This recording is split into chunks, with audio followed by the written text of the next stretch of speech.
The wealth, the power, the perfection. In a world where wealth and power rule, some secrets are more dangerous than others. Bernard Green, a billionaire with a fortune built on real estate, sits down to dinner with his wife, Marissa. But when a homeless boy makes a shocking accusation, everything changes. What happens when a single moment of suspicion could unravel everything?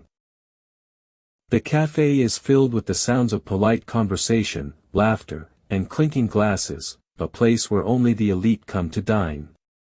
Bernard Green, a titan of real estate, sits at a corner table in one of the finest cafes in the city. Marissa, his wife, is elegant and beautiful, sitting beside him. She is his perfect counterpart, poised and refined. But something is off. Malik, a homeless boy sitting at the back of the cafe, watches the couple with intent, his eyes sharp and filled with an unsettling curiosity. Suddenly, Malik stands up and shouts, "You're poisoning him." The entire room freezes. All eyes turn to him. Bernard and Marissa exchange bewildered glances.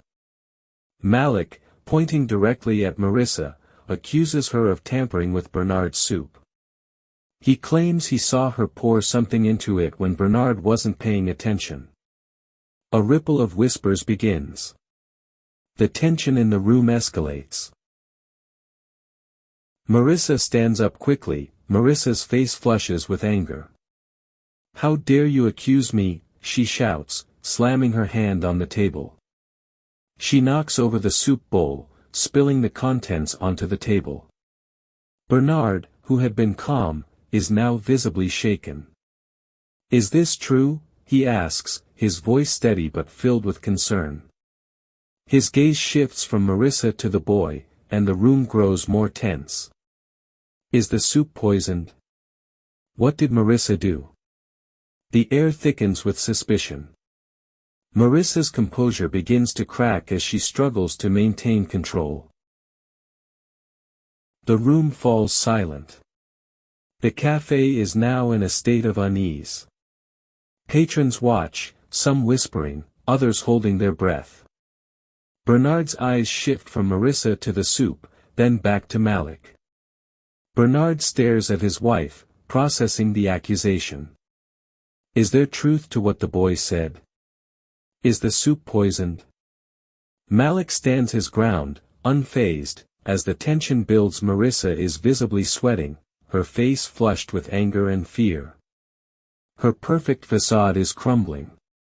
The cafe is now a pressure cooker, ready to explode. All eyes are on the soup, the symbol of this strange moment. Bernard's expression changes. "What did you put in the soup, Marissa?" he asks, his voice trembling. Marissa's calm demeanor disappears as she tries to justify herself. "You don't understand," she says. "It was just a precaution." Malik, still standing tall, gives one last piercing look. "Don't let her fool you. I saw everything." The room is electric with the truth hanging. What happens next? Is the soup really poisoned? And how will Bernard and Marissa deal with the accusations? Will he believe the boy? Marissa's fate now lies in Bernard's hands. To be continued.